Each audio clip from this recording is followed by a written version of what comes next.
Selamat pagi Ananda. Berjumpa lagi dengan Miss Via. Hari ini pembelajaran tema kita membahas tentang manfaat dari tanaman. Oke, kegunaan dari tanaman itu apa bagi kita, bagi hewan, dan bagi lingkungan lainnya. Berikut kita bahas ya. Dan ingat, sebelum mulai belajar jangan lupa membaca doa sebelum belajar. Ya anak-anak ya. Sebenarnya tanaman itu sangat banyak manfaatnya bagi kita, malahan tidak terhitung. Di sini Miss Via akan memberikannya secara umum dan beberapa tanaman saja ya. Jadi manfaat dari tumbuhan atau tanaman itu yang pertama sekali adalah untuk kita berlindung. Kita berlindung dari teriknya panas matahari. Seperti misalkan kita pergi ke taman, kita belajar di bawah pohon sambil membaca buku.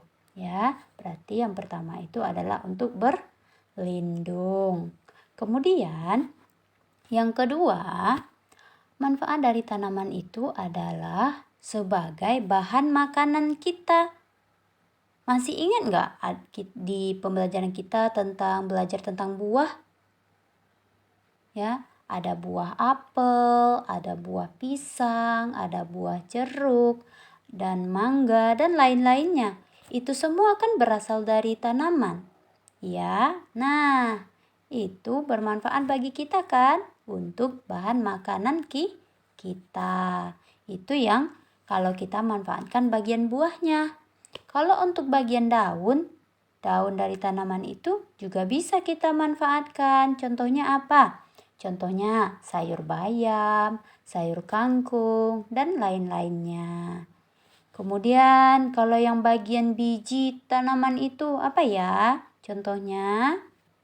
Bagian biji contohnya itu adalah seperti jagung dan kedelai. Kedelai itu dapat diolah, kacang kedelai itu dapat diolah menjadi tahu dan tempe. Dan juga bisa diolah menjadi susu. Suka minum soya tidak? Nah, itu berasal dari biji kedelai. Kemudian yang bagian akar. Akar tanaman ada juga manfaatnya ya, Miss? Ada dong. Contohnya apa? Contohnya wortel dan singkong, ya. Untuk wortel ini sendiri dapat kita olah menjadi sayur atau membuat sop, dan juga kita bisa membuat jus wortel, dan itu sangat sehat bagi tubuh kita. Jadi Ananda jangan malas ya makan sayur wortel karena itu sehat buat mata kita. Yang kemudian bagian tanaman yang lain yang bisa kita manfaatkan itu bagian batang. Batang dari tanaman itu juga bisa kita jadiin bahan makanan loh. Contohnya adalah tebu. Ananda pernah minum air tebu? Air tebu itu rasanya manis dan itu bermanfaat bagi kita. Kemudian manfaat dari tanaman itu yang lainnya adalah sebagai hiasan. Sebagai hiasan itu seperti tanaman bunga. Tanaman bunga itu dapat mempercantik rumah kita, ya. Nah, manfaat tanaman yang keempat yaitu adalah sebagai dan digunakan untuk kesehatan. Tanaman bisa buat kesehatan ya, Miss? Ya bisa dong. Nah, contohnya tanaman itu apa? Seperti tanaman jahe, tanaman kunyit, ginseng, dan lain-lainnya. Anak-anak tahu tidak? Bahwasanya jahe itu dapat menangkal virus corona.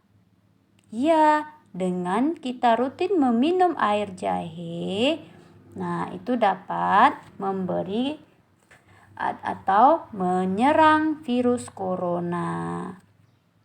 Baiklah Ananda, jadi manfaat dari tanaman itu ada 4 ya. Yang pertama itu sebagai tempat berlindung. Kemudian yang kedua itu untuk bahan makanan. Yang ketiga itu sebagai hiasan. Dan yang keempat adalah sebagai bahan obat-obatan untuk menjaga kesehatan. Nah, tugasnya itu nanti Ananda menyebutkan manfaat tanaman. Kan ada 4, Ananda sebutkan. Yang pertama untuk berlindung, yang kedua untuk bahan makanan, yang ketiga untuk hiasan, dan yang keempat adalah bahan obat-obatan untuk kesehatan. Oke. Tugas kedua adalah memasangkan gambar yang di sebelah kanan dengan gambar yang sebelah kiri sesuai dengan asal mulanya makanan. Contohnya tadi wortel. Wortel bisa diolah menjadi sop. Kalau jeruk bisa jadi jus dan lain-lain. Kemudian tugas yang ketiga itu memberi atau membandingkan mana tanaman pohon yang lebih banyak dan mana yang lebih sedikit dengan pakai tanda tersebut ya, seperti yang dulu kita pelajari. Kemudian tugas yang keempat adalah menulis huruf D. Itu D ya, dia buat garis lurus dulu, kemudian perutnya ke belakang. Huruf apa nak? Huruf D. Iya, demikianlah pembelajaran kita hari ini. Terima kasih, sampai jumpa, bye-bye.